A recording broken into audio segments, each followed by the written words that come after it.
तो hello guys, स्वागत है आप सभी का हमारे चैनल डे ड्रीमर स्टडी में।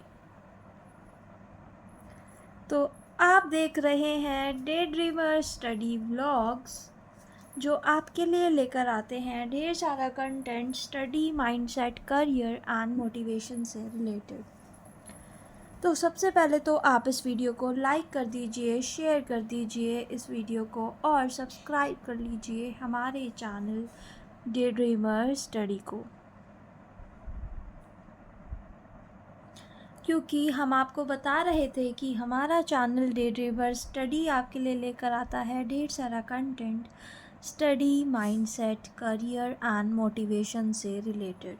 तो अगर आप करना चाहते हैं गवर्नमेंट जॉब या फिर स्विच करना चाहते हैं प्राइवेट जॉब में, हाई पेइंग जॉब में, तो भी आपके लिए हमारा चैनल बहुत ज़्यादा ज़रूरी हो जाता है सब्सक्राइब करना, क्योंकि हम आपके लिए लेकर आते हैं वो सभी टॉपिक्स पर वीडियोस बनाते हैं एकदम नई, जो कि टॉपिक्स आपके किसी भी प्लेसमेंट एग्ज़ाम में ज़रूर पूछे जाते हैं। जैसे कि बात करें ऑपरेटिंग सिस्टम की, जो सीरीज़ हमने स्टार्ट की है, ऑपरेटिंग सिस्टम की सीरीज़ में हम आपके साथ काफ़ी सारे टॉपिक्स अब तक डिस्कस भी कर चुके हैं।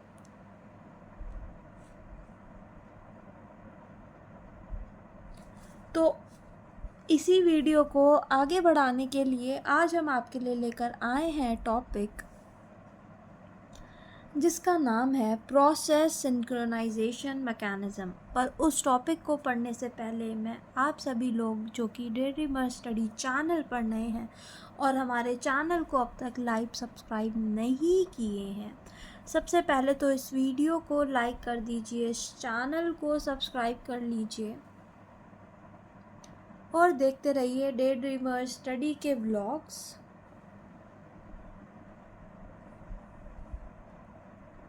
क्योंकि कामयाबी की पहली सीढ़ी अगर आपको चढ़नी है तो हमारे व्लॉग आपके बेहद काम आएंगे। सफलता की शुरुआत है और आपको करनी है सफलता की शुरुआत, तो बने रहिए हमारे साथ हमारे चैनल डे ड्रीमर स्टडी में। CPU स्केड्यूलिंग एल्गोरिथम्स की अगर हम बात करें, सबसे पहले तो इस वीडियो में हम CPU स्केड्यूलिंग एल्गोरिथम, जो कि ऑपरेटिंग सिस्टम का एक बहुत ही अच्छा पार्ट है, उसको हम डिस्कस करने जा रहे हैं।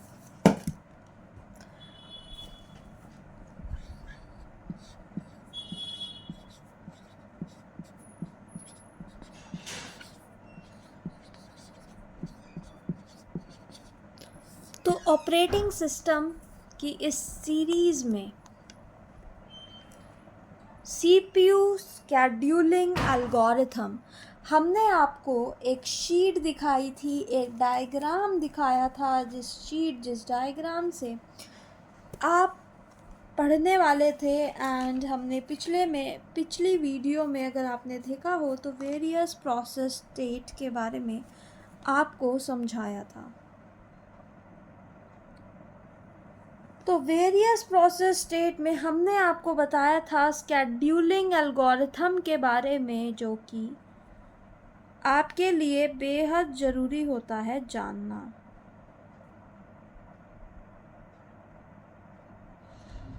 जिसमें वेरियस प्रोसेस स्टेट में CPU स्केड्यूलिंग एल्गोरिथम का यूज़ होता है। जैसे कि वेट क्यू में हम किसी चीज़ को भेजते हैं तो वहाँ पे क्या यूज़ हो रहा है, first come first serve use हो रहा है, SJF, RR, प्रायोरिटी स्केड्यूलिंग या मल्टी लेवल स्केड्यूलिंग क्या यूज़ होगा। तो CPU स्केड्यूलिंग एल्गोरिथम्स, तो हम यहाँ पर लिख देते हैं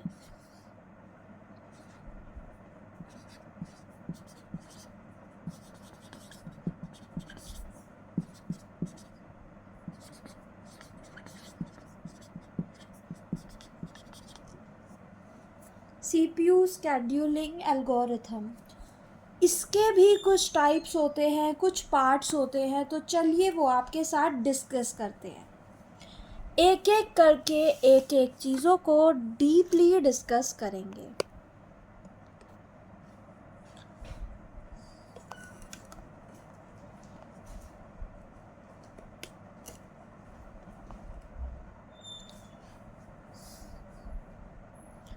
तो सबसे पहला है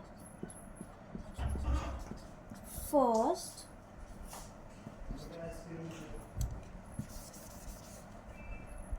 सबसे पहला जो है हम जो डिस्कस करने वाले हैं वो है फर्स्ट कम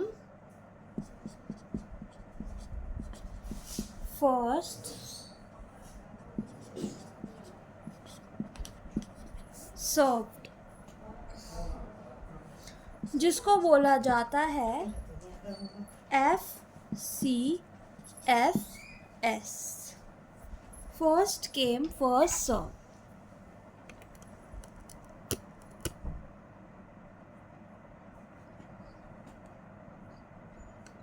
तो सबसे पहले आप हमें बताइए कि आप इससे क्या समझते हैं। जो पहले आएगा वो पहले पाएगा या उसको पहले लिया जाएगा। In the first come first serve scheduling algorithm, the process that arrived first is executed first.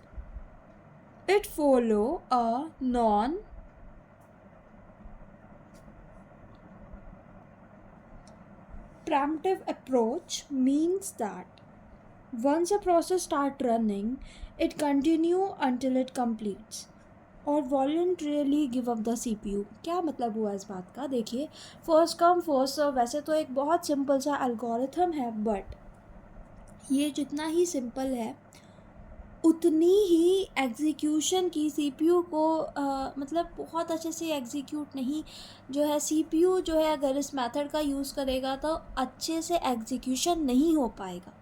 मैं आपको एक्सप्लेन करती हूँ कि ऐसा क्यों। कि in the first come first serve schedule algorithm, जो प्रोसेस सबसे पहले आया वो प्रोसेस सबसे पहले एग्जीक्यूट हुआ। क्या हुआ? अगर हाई प्रायोरिटी जो है वो कोई प्रोसेस है जिसकी हाई प्रायोरिटी है उसको रन होना है, बट वो रन नहीं हो पाएगा क्योंकि ये तो फर्स्ट कम फर्स्ट सर्व के हिसाब से चल रहा है ना।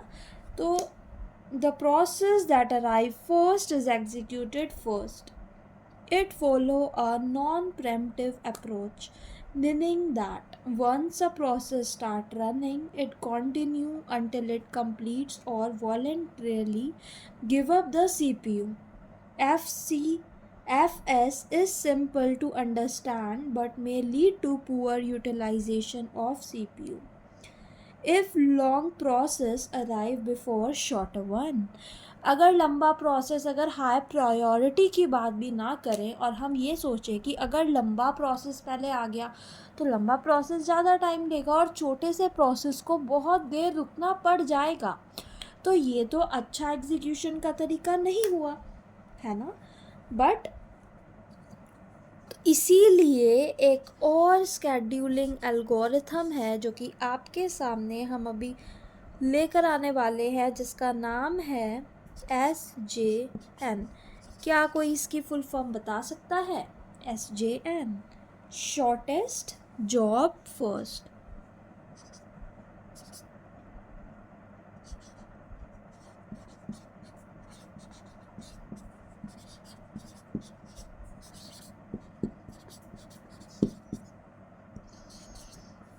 Shortest job first. SJN और SJF या फिर N हमने लिखा है नेक्स्ट के लिए, shortest job next, and SJF ये होता है शॉर्टेस्ट जॉब फर्स्ट के लिए। नाम से क्या पता चल रहा है? नाम सुनते ही आपको दिमाग में एक चीज़ स्ट्राइक हुई है कि SJN और SJF scheduling. Select the process with the shortest total execution time next, है ना। जिसका सबसे छोटा सबसे कम एग्जीक्यूशन टाइम होगा उसको ये प्रोसेस सेलेक्ट करेगा और उस बेसिस पे ही ये सिलेक्शन लेगा।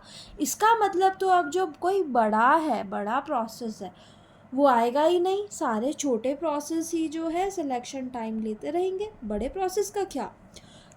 ऐसा तो है नहीं कि पार्शियलिटी होएगी यहाँ पर। तो it can be either non preemptive और प्रेम्प्टिव।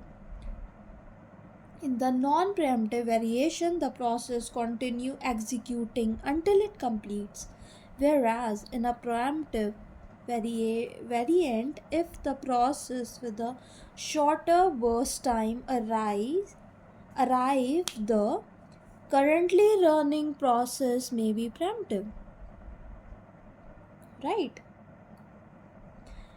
अब आप देखिए इसका क्या मतलब हुआ कि अगर ये भी दो जो अप्रोच जो है वो फॉलो करता है, SJN एंड SJF में दो जो है अप्रोच वो फॉलो होती है, सबसे पहली जो है नॉन प्रेम्प्टिव एंड दूसरी प्रेम्प्टिव। इसका मतलब नॉन प्रेम्प्टिव में क्या होता है, the process continue executing until it completes, कि एक प्रोसेस जो पहले आ चुका है वो कंप्लीट होने तक तो चलेगा, है ना, इसको बोलते हैं नॉन प्रेम्प्टिव।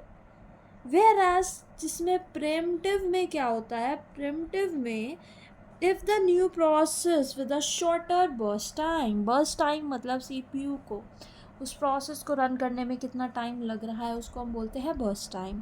तो अगर बर्स्ट टाइम जो है नए प्रोसेस का छोटा है तो उसको वहीं के वहीं स्टॉप करके उस प्रोसेस को रन होने लगा देगा, इसको बोलते हैं नॉन प्रेम्प्टिव।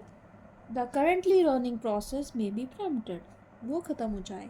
एंड SJN या फिर SJF aim to minimize the average waiting time and is suitable when burst times are known in advance. SJN and SJF aim to minimize the average waiting time in suitable when burst time are known in advance. But क्या आपको लगता है कि हमें हमेशा advance में burst time पता होगा? हम एवरेज वेटिंग टाइम तो जो है मिनिमाइज़ कर सकते हैं अगर हमें बर्स्ट टाइम जो है एडवांस में पता हो। ये है SJN एंड SJF की कहानी। तो बढ़ते हैं अपने अगले टॉपिक पर, और अगले जो है स्केड्यूलिंग के एल्गोरिथम पर उसके लिए हम ये एरिया है अपने बोर्ड का, इसे क्लीन कर देते हैं।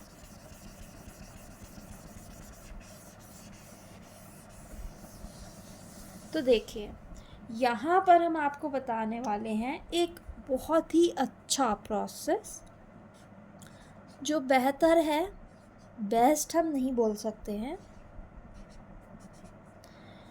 देखिए थोड़ा सा फिर से लिखना पड़ेगा, just give me a second, जिसका नाम है राउंड रॉबिन। तो राउंड रॉबिन जिसे हम बोलते हैं RR, round robin RR, round robin is a primitive scheduling algorithm. तो सबसे पहले तो हम आपको यही रिवाइज करवा देते हैं प्रिमिटिव का मीनिंग क्या होता है। Let me right it for you. सबसे पहले हम इसका पॉइंट लिख रहे हैं, वो है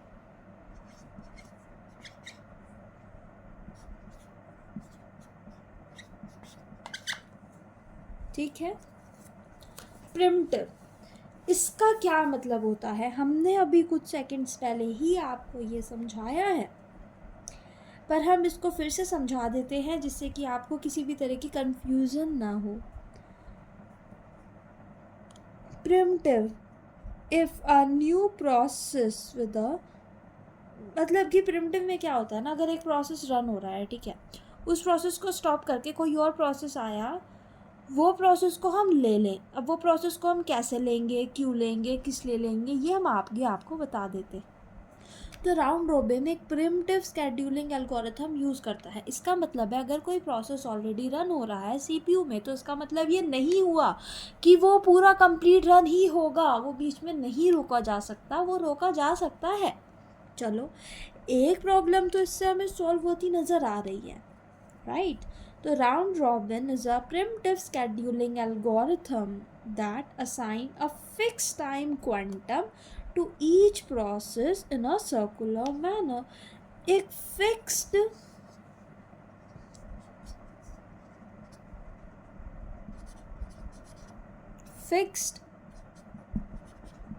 time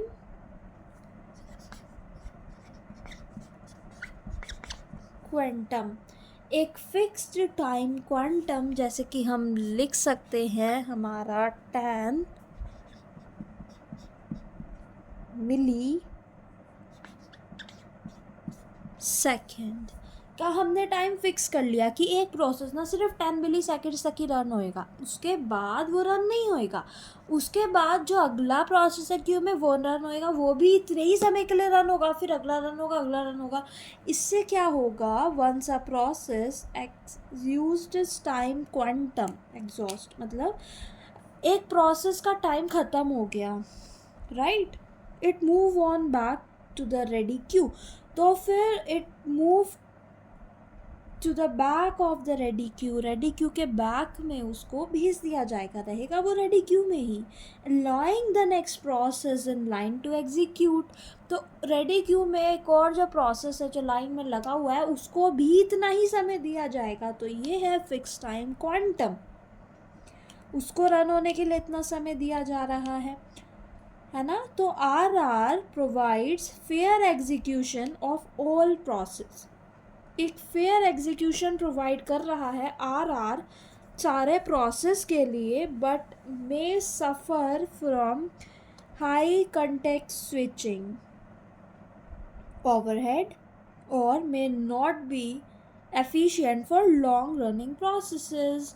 देखिए, ये अब आपको लग रहा होगा ठीक है सारे प्रोसेस एकदम से रन हो रहे हैं, धीरे धीरे सबको वो मिल रहा है समय और सबका एक राउंड जो है वापस उनको क्यू में भेज दिया जाता है और वो वापस से हम उसको यूज़ कर सकते हैं, right. But back to the ready queue, मैं यहाँ पे लिख भी देती हूँ, once time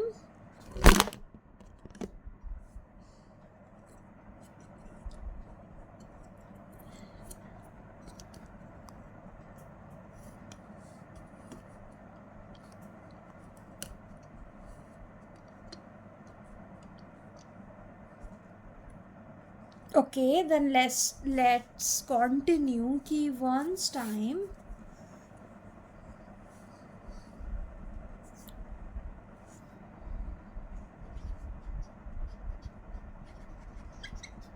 exhaust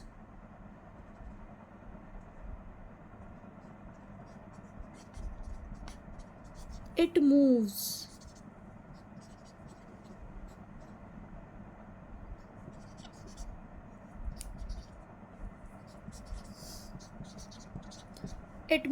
to the back of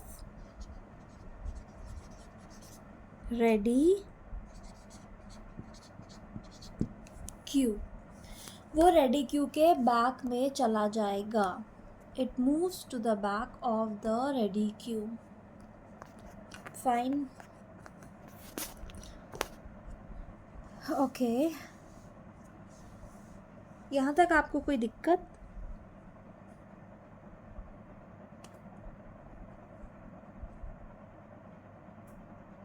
इसकी वजह से it allow the next process in the line to execute. RR provide fair execution to all the process but may suffer for the high context switching overhead, right?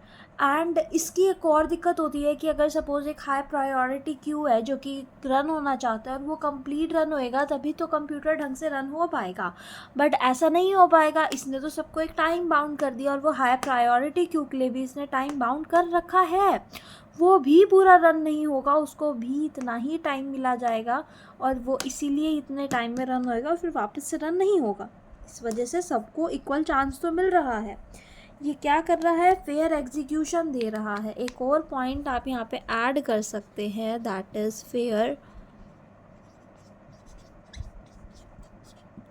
Fair execution होने का chances तो सबको मिल रहे हैं, but ये long running process के लिए efficient नहीं है, तो हम यहाँ पे इसका ड्रॉबैक भी लिख लेते हैं, not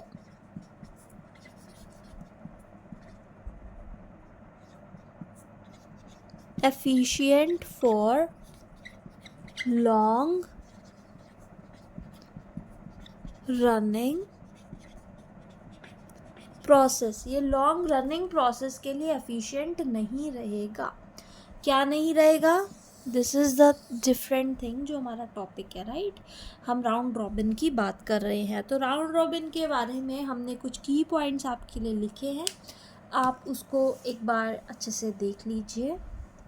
it will be helpful for you guys, जिससे कि हम आगे के जो प्रोसेस है उनको पढ़ें तो आप बिल्कुल भी कंफ्यूज ना हो। वो प्रोसेस पढ़ना, ये समझना, ये बेहद ज़रूरी हो जाता है।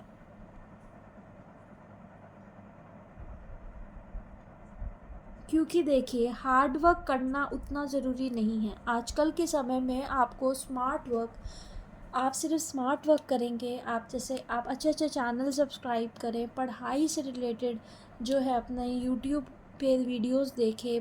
अगर आपको पढ़ना है और आपका खुद से पढ़ने का मन नहीं है तो ज़रूरी नहीं है आप बुक पढ़कर ही जो है वो टॉपिक समझ पाएंगे। आप इजी तरीके से उस टॉपिक को विजुअलाइजेशन के थ्रू या फिर अलग अलग लोगों की जब आप वीडियोस देखते हैं तो आपको पता चलता है कि कुछ की पॉइंट्स जैसे कि हम लिख सकते हैं, मेमोराइजेशन के लिए इजी हो जाता है।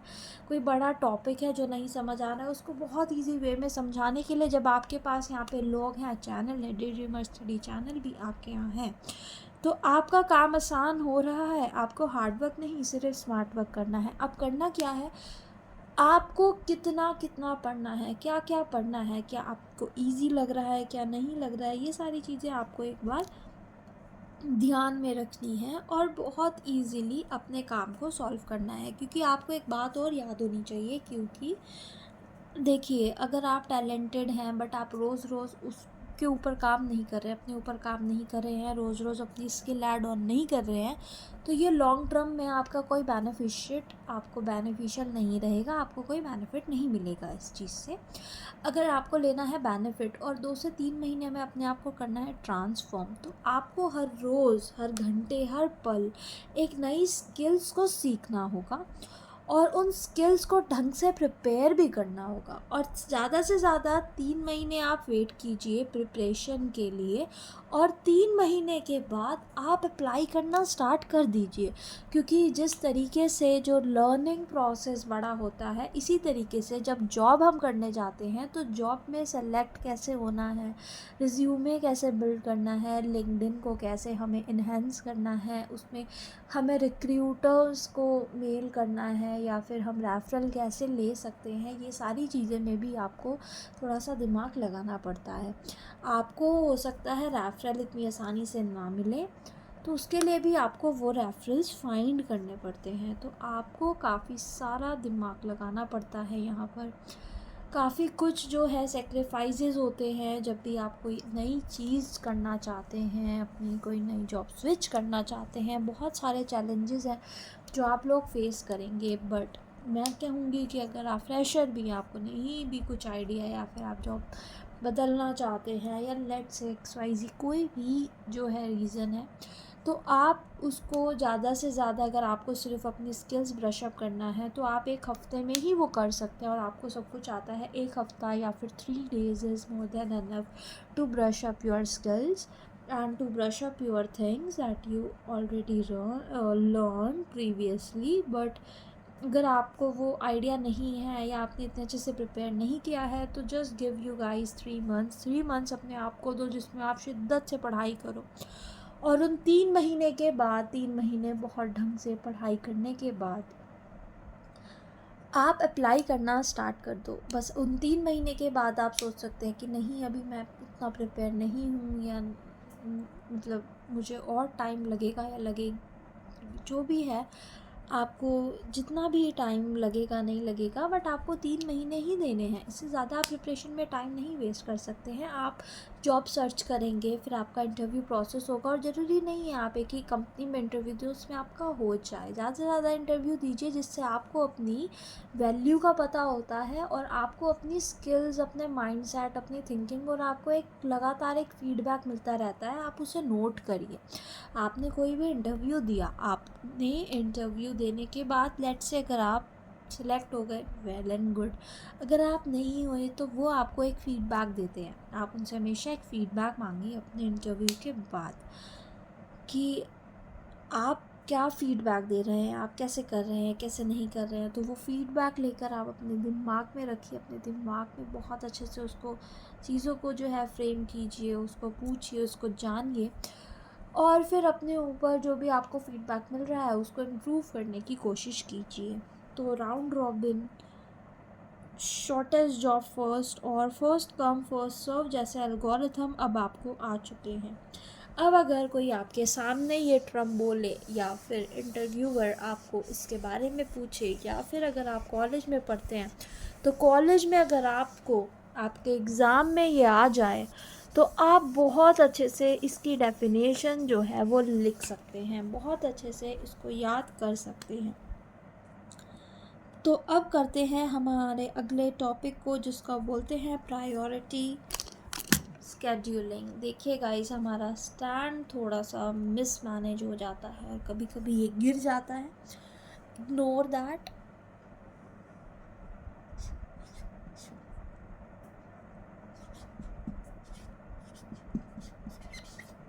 Priority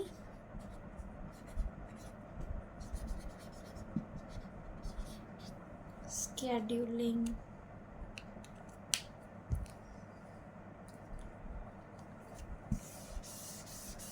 let me write it again.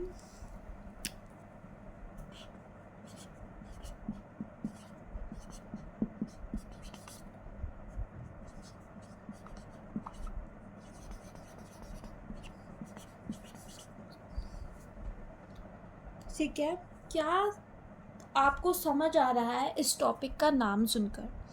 Priority scheduling से आप लोग क्या समझ रहे हैं?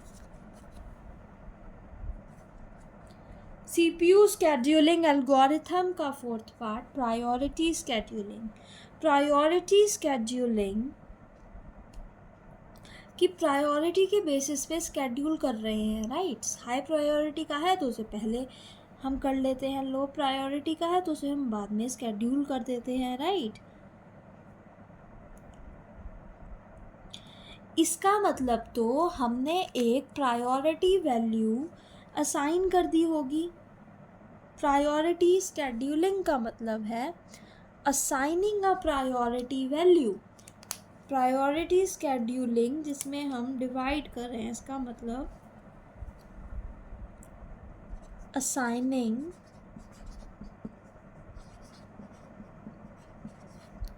A priority value to each process।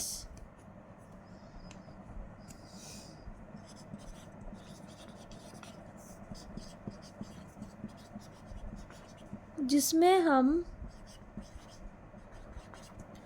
Her process को एक प्रायोरिटी वैल्यू असाइन कर देते हैं।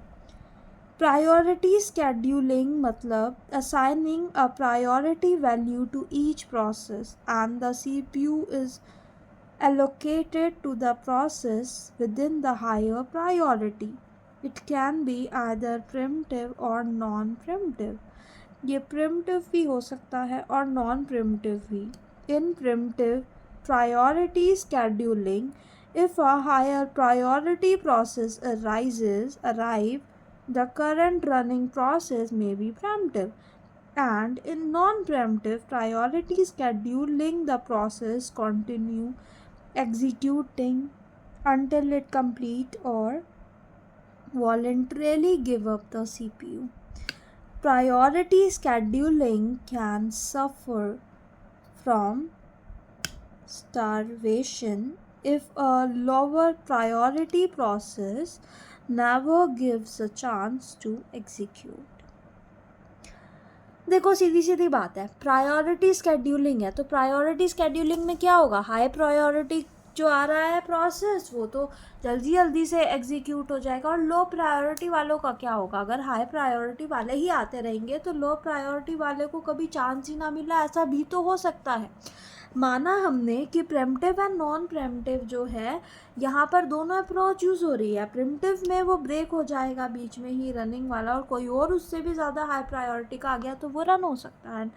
नॉन प्रिमिटिव में वो जो ऑलरेडी है चल रहा है हाई प्रायोरिटी वाला, वो अगला वो पूरा रन होएगा, तभी अगर कोई और हाई प्रायोरिटी वाला आया है तो वो रन होगा। बट इसमें लो प्रायोरिटी के लिए तो कोई भी वैल्यू ऐड नहीं हो रही है, उनका क्या होगा? वो तो यहाँ पर एक चैलेंज हो सकता है, उनको करना एक चैलेंज हो सकता है हमारे लिए।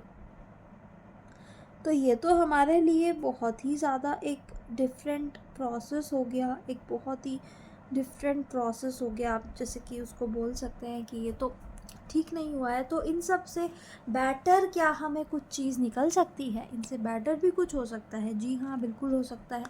उससे पहले मैं आपको ये प्रायोरिटी स्केड्यूलिंग की एक डेफिनेशन है, आपको मैं लिखवाती हूँ, आप वो लिखिए। Priority scheduling assign a priority value to each process. Priority scheduling assigns a priority value to each process, and the CPU is allocated to the process within the highest priority. It can be either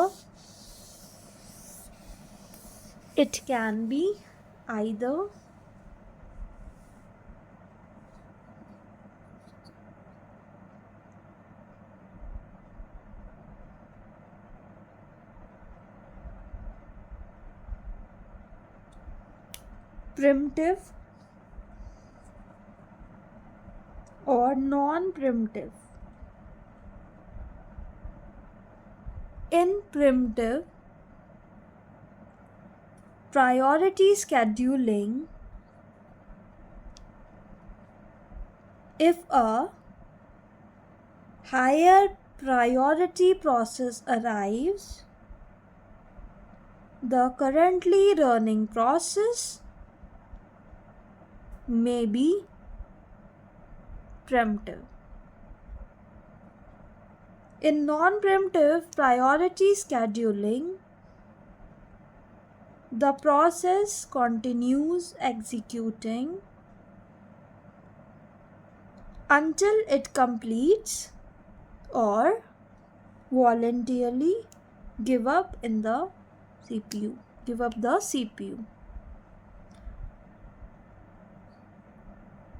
Until it completes or give up the CPU.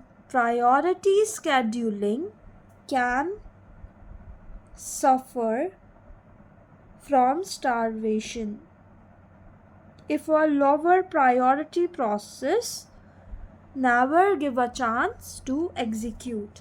तो ये definition हमने आपको बहुत ही धीरे धीरे बोल के बताई, आपको लिखने का समय दिया है। आप पेपर पेन लेकर बैठिए और उसको लिखिए। अगर आपने अभी तक नहीं लिखी है तो वीडियो को रिवाइंड कीजिए और फिर से लिखिए, क्योंकि अगर आप कॉलेज एग्ज़ाम दे रहे हैं तो उसमें आप ये डेफिनेशंस लिखी जाएगी। और अगर आपको इंटरव्यू देंगे तो इंटरव्यूअर को भी आपको एक प्रॉपर इंग्लिश में कुछ बताने के लिए होना चाहिए। You can't use Hindi over there because communication skills matter even in every job, even at every point, because you have to communicate at some point of time with your team. Your communication skills will be superb. You have to work on your communication skills too. तो इससे better scheduling का process कौन सा है, क्या हो सकता है, क्या आप हमें वो कमेंट बॉक्स में लिखकर बताएंगे?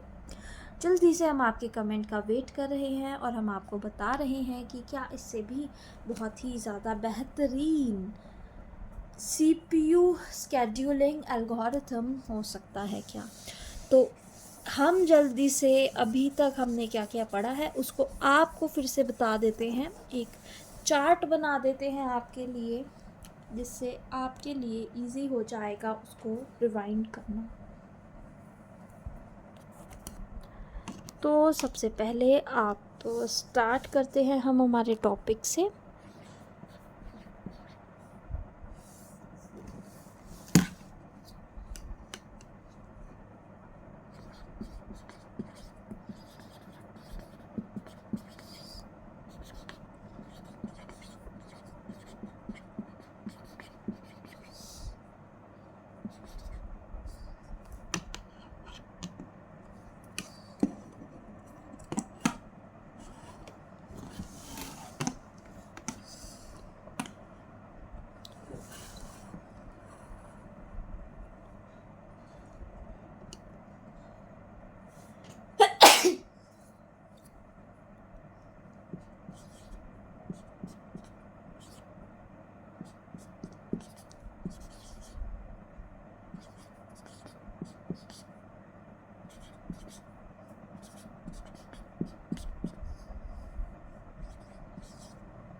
तो ये चारों हमने आपके लिए लिखे हैं। 5th पोजीशन पर क्या होगा वो बात आप कमेंट बॉक्स में लिखकर हमें बताएंगे, और बने रहें हमारी अगली वीडियो में, क्योंकि अब हम आपके लिए लेकर आएंगे एक बहुत ही अच्छा जो कि एल्गोरिथम का स्केड्यूलिंग प्रोसेस है, जिसे ज़्यादातर यूज़ किया जाता है, और वो आपको समझाएंगे।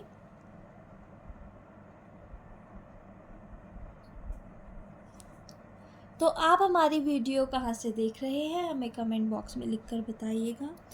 अगर आपने अभी तक हमारे चैनल डे ड्रीमर स्टडी को सब्सक्राइब नहीं किया है तो सबसे पहले हमारे चैनल डे ड्रीमर स्टडी को सब्सक्राइब कर दीजिए, लाइक कर दीजिए इस वीडियो को, और शेयर कर दीजिए इस वीडियो को अपने उन सभी दोस्तों के साथ जिन्हें आप कामयाब होता हुआ देखना चाहते हैं, जो आपको पता है दिल से मेहनत करते हैं, थोड़ा स्टक हो जाते हैं कि आगे क्या करना चाहिए, आगे क्या करना होगा, कैसे चीज़ों को हमें यहाँ पर हैंडल करना होगा।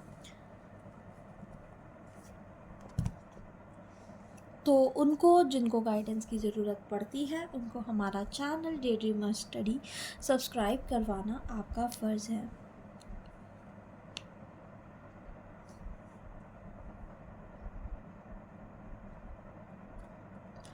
बाकी एडवाइस हम आपको यही देंगे कि आप लोग मेहनत करते रहिए। मेहनत करना बेहद ज़रूरी होता है। लाइफ में किसी भी स्टेज पर आप हैं, फ़र्क नहीं पड़ता कि अभी आप कॉलेज में पढ़ते हैं, जॉब कर रहे हैं, जॉब स्विच के लिए देख रहे हैं, या फिर अपनी डोमेन चेंज करना चाहते हैं। अगर आपने ठाना है तो आप वो ज़रूर करेंगे। आपको अपने ऊपर बहुत ज़्यादा विश्वास रखना होगा, क्योंकि अगर आप खुद पर विश्वास करेंगे तभी तो आपके ऊपर दूसरे लोग विश्वास कर पाएंगे। क्योंकि खुद पर विश्वास होना, खुद को मोटिवेट करना आपका ही काम है। आपको खुद पर विश्वास दिखाना होगा, विश्वास रखना होगा, तभी दूसरे लोग भी आप पर विश्वास दिखाएंगे। मोटिवेटेड रहें, हाइड्रेटेड रहें, हंसते खेलते रहें, गाएं, और वॉक पर भी जाएं। वॉक करना भी आपके लिए, आपकी सेहत के लिए बेहद ज़रूरी होता है। और कामयाबी की पहली सीढ़ी तो आप चढ़ ही चुके हैं, बल्कि अब तक तो आप बहुत सारी सीढ़ियाँ चढ़ चुके हैं, क्योंकि ये हमारा सीरीज़ चल रही है ऑपरेटिंग सिस्टम की। CPU स्केड्यूलिंग एल्गोरिथम्स को हमने आपको यहाँ पर बताया है, और भी बहुत कुछ हम आपके साथ डिस्कस करेंगे। तो बने रहिए हमारे चैनल डे ड्रीमर स्टडी पर। और एक गाना जो कि हमें याद आ रहा है कि कर दिखाने का मौका जब भी किस्मत देती है, गिन के तैयारी के दिन तुझको मोहलत देती है, मांगती है लागत में वो हर एक बूंद पसीना, पर मुनाफा बदले में ये जान ले बेहद देती है, बेहद देती है। तो अगर कोई भी चीज़ आप करना चाहते हैं, किसी भी चीज़ को अगर आप शिद्दत से करेंगे, उसको बहुत ही अच्छे से अपना बेस्ट देंगे, और कोई भी स्किल्स आप ऐड ऑन करना चाहते हैं तो उसके लिए ज़्यादा सोचना नहीं है। बस एक बार सोचो, उसके बाद बार बार मोटिवेशन की भी आपको नीड नहीं पड़ेगी, अगर आपका वाई क्लियर हो जाएगा। वाई, क्यों करना चाहते हो आप ये चीज़। अगर आपको बनना है कोई ऑफिसर, लेट से आपको RRB JEE का एग्ज़ाम क्लियर करना है, या फिर IBPS PO का, या फिर आपको करनी है UPSC, तो सबसे पहले तो आपका वाई क्लियर होना चाहिए कि क्यों करना है आपको ये। क्यों आपका क्लियर हो जाएगा, फिर आपको, मुझे नहीं लगता कि किसी भी मोटिवेशन की, एक्सटर्नल पुश की ज़रूरत पड़ेगी। इंटरनली ही आपके मन से आवाज़ आएगी कि नहीं, ये यहाँ हम टाइम वेस्ट कर रहे हैं। वैसे तो टाइम मैनेजमेंट के ढेर सारे तरीके हैं, और ख़ुद की पोटेंशियल जानने के भी ढेर सारे तरीके हैं। अब मुझे इसके ऊपर एक कहानी याद आ रही है, तो आपके साथ शेयर कर देना चाहिए। देखिए, ये बहुत ही ज़्यादा फेमस कहानी है, और आपने बहुत फेमस लोगों से इस कहानी के बारे में सुना भी होगा, पर बहुत से लोग ऐसे होंगे जिन्होंने अभी तक ये कहानी नहीं सुनी होगी। और हम आपको आज वह कहानी फिर से सुनाने वाले हैं और बताने वाले हैं। हो सकता है कि ये कहानी सुनकर आपके दिमाग में वापस से स्ट्राइक हो, और आपको लगे कि हाँ, मैं कर सकती हूँ, या मैं कर सकता सकता हूँ। जो भी हमें करना है आप उसके लिए बेहद मोटिवेट हो जाएं, क्योंकि बहुत ही ज़्यादा मोटिवेट करने वाली है ये कहानी। तो चलिए शुरू करते हैं। ये कहानी है दो बच्चों की। वो दो बच्चे जो कि अपने गांव से दूर अपने खेत में खेल रहे थे। खेत में खेलते खेलते उनमें से एक बच्चा वहाँ पर पास में ही एक कुआं था, उसमें गिर जाता है। बच्चे को कुएं में देखकर, अपने दोस्त को वहाँ कुएं में गिरा हुआ देखकर उस बच्चे को वो बहुत ही ज़्यादा घबरा जाता है और डर जाता है। वो दोनों दोस्त होते हैं, कुछ ज़्यादा एज का नहीं होता है, एक बेहद छोटा बच्चा जो कि एक भरी हुई बाल्टी भी अकेले ना उठा पाए। वो इतना छोटा बच्चा था और वो उससे बड़े भाई की उम्र में उसका दोस्त था। तो उसका एक बड़े भाई जैसा दोस्त जो कि उससे बहुत बड़ा था, वो कुएं में गिर चुका है। तो वो छोटा बच्चा उसको कुएं में गिरा हुआ देखकर, आप उसको भाई मान ले, अपने बड़े भाई को, तो उसको बहुत ज़्यादा डर लगा। उसने जल्दी से उसे रस्सी फेंकी, उस रस्सी से जिससे हम पानी बाहर निकालते हैं, उस रस्सी को उसको पकड़ने को बोला और उसने अपने भाई को उस रस्सी को अकेले खींच के बाहर निकाल दिया। अब यही बात तो अभी तक तो ये सब कहानी ठीक है, बट यही जब वो दो बच्चे वापस अपने गांव जाते हैं, बहुत ही खुश होते हैं और कहते हैं कि आज वो बड़े वाला बोलता है अपने मम्मी पापा को, उसका दोस्त, कि देखो मैं आज कुएं में गिर गया था और मेरे छोटे भाई ने मुझे कुएं में से बाहर निकाला। तो किसी ने उसकी बात पे विश्वास नहीं किया, क्योंकि वो बच्चा जो कि एक बड़ी बाल्टी भी ना उठा सके, वो कुछ भी ना भारी काम कर सके, ऐसा कोई काम ना कर सके, और उस इतने बड़े अपने भाई को उस कुएं में से बाहर निकालना उसके लिए बेहद ही मुश्किल काम था। तो इस बात पर विश्वास करना बहुत ज़्यादा मुश्किल था और किसी ने उसकी बात पर विश्वास नहीं किया। पर वहाँ पर एक बहुत ही बुज़ुर्ग थे, वो बहुत ही बुज़ुर्ग इंसान थे और उनको सब लोग गांव में उनकी बहुत इज्जत किया करते थे और वो उनको मानते थे। और वो अपने ज़माने में एक गांव में टीचर हुआ करते थे और अब वो रिटायर हैं, पर उनकी बहुत इज्जत करते थे। तो जब वो कहानी उन दोनों बच्चे ने उनको सुनाई तो वो मान गए। उन्होंने कहा ये सच बोल रहे हैं। पर उनसे उन्होंने पूछा ऐसा कैसे हो सकता है, आप खुद ही सोचिए, इस बात के पीछे कोई लॉजिक नहीं है। ये ऐसा मुमकिन कैसे हो सकता है जब वो एक छोटा सा बच्चा इतने बड़े भाई को उठा सके, इस बड़े भाई को एक कुएं में से बाहर निकाल सके, जो कि एक बड़े इंसान के बस की बात भी ना हो। दो इंसानों को मिलके ये काम करना पड़ सकता है, ये अकेला कैसे कर सकता है इस काम को। तो तब उस इंसान ने उसको बताया, उन बच्चों को बताया कि देखो ऐसा इसलिए मुमकिन हुआ कि वहाँ उसको ये कहने वाला कोई नहीं था, वहाँ दूर दूर तक कोई नहीं था जो उनकी मदद करे, वो खेत में अकेले थे। तो किसी ने उस बच्चे को ये बात बताई ही नहीं कि तू ये नहीं कर सकता, कि ये काम तुझसे होगा ही नहीं, ये काम तू नहीं कर सकता, ऐसे बताने वाला उसे वहाँ पर ये कोई नहीं था।